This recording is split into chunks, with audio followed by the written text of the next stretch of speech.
The reason I accepted to be the last speaker is because I want to give you homework. I'd like to tell you a few things about Jamal, but I would like to make also some corrections, especially journalists, especially those who like to preserve the legacy of Jamal Khashoggi. First of all, his name is Jamal Khashoggi, not Jamal Khashoggi. It's very important for those who do not know Arabic or Turkish to try to tell his name correctly, because if Jamal was alive, he will correct you. And Jamal was known to be frank, honest, and polite.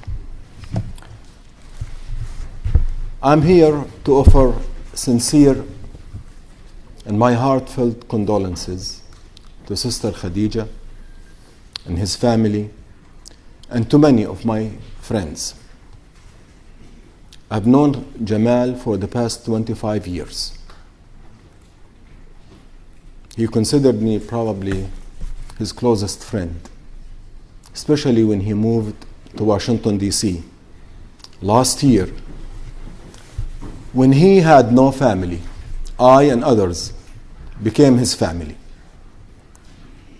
And I have known him personally to be a gentle, brilliant, thoughtful man who loved his country. As Sarah said, even if she screams at him when she disagrees with him, he will respond whispering because he was so gentle. Correct? That was Jamal. If you've known him, you almost become automatically his friend. Jamal had no enemies except those who love to be enemies. And let me tell you a little bit more about Jamal. Jamal was not a voice for the voiceless.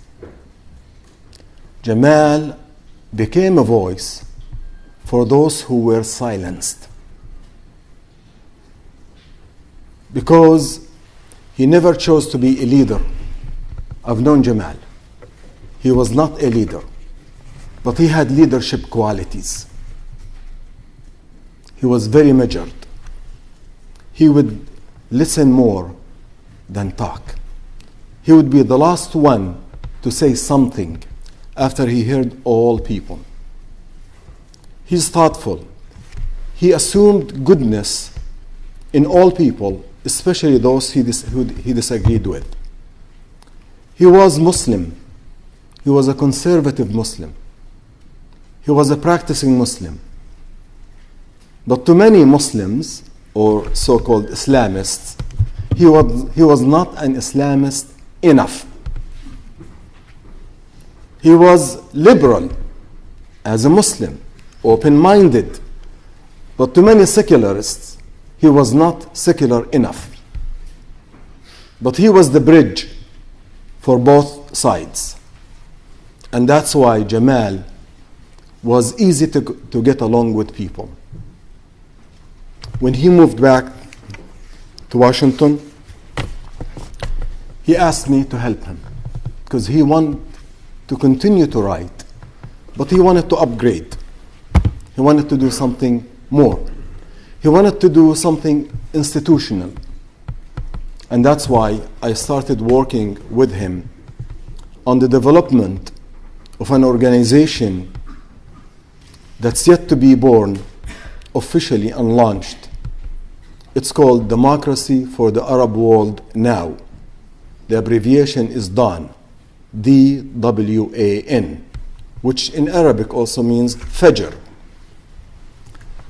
The Arab world will see a new dawn because Jamal, like Muhammad Bouazizi, who the Arab Spring is attributed to, the Saudi democracy, God willing, will be attributed in the future to Jamal Khashoggi. Now, I would like to give you homework. Moving forward,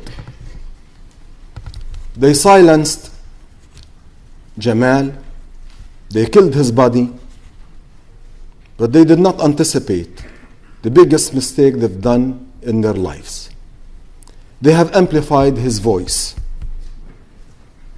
I landed to Heathrow a few hours ago. I took an Uber. The Uber driver was telling me about Jamal Khashoggi. He's from Romania.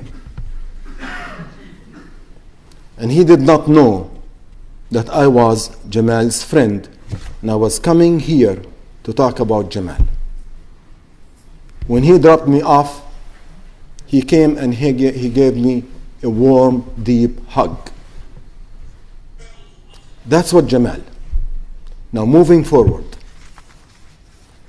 to preserve his legacy, Jamal was the voice for those who were silenced. You and I should become and continue to be his voice. Do you agree? Ready for some homework? I know it's a memorial, but let's honor him the way he deserves. I want you to become like Jamal, a committee of one, which means never be discouraged if you are alone. Become an army of one like Jamal. Believe in yourself even if your friends are discouraged. And do something. When you see something, not say something, do something. We are planning to launch this organization very soon. Jamal had a hard time recruiting people who are willing to work with us. I would like you to consider supporting this organization when it's announced officially. Number 2, Jamal's name should be attributed to a major change in the way we look at journalism and freedoms. But Jamal Khashoggi's name should be inscribed in all Saudi officials, and let me tell you why and how. In Washington, D.C., we have a petition to rename the street where the Saudi embassy is sitting after Jamal Khashoggi.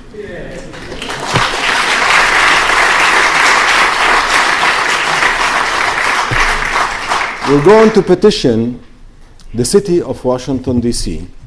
to name the roundabout in front of the Saudi embassy after Jamal Khashoggi's name.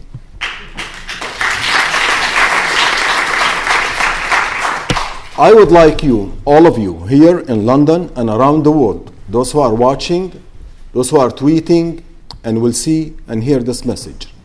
Like Jamal, believe in yourself and start a petition in every capital in the world, in every city in the world, where there is a Saudi embassy or a Saudi mission or a consulate, to rename it after Jamal Khashoggi. And we can do that. Work with your parliaments and legislative bodies to issue legislation that will become into law to protect the press and journalists that will carry the name of Jamal Khashoggi, and push for it. You don't have to be a journalist to do that. You just have to be a dignified human being who is going to honor the legacy of Jamal Khashoggi. Number 3, institutions who believe in good work and would like to honor Jamal Khashoggi start giving scholarship of journalism that's named after Jamal Khashoggi. Honor his name. Let the future continue to carry his legacy.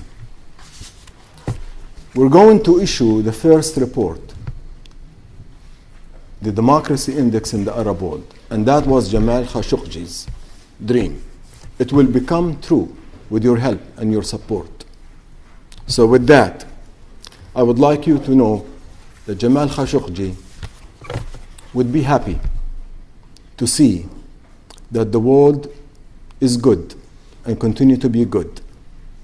And the Saudi officials will be held accountable. Whenever we see that this issue is dying, revive it.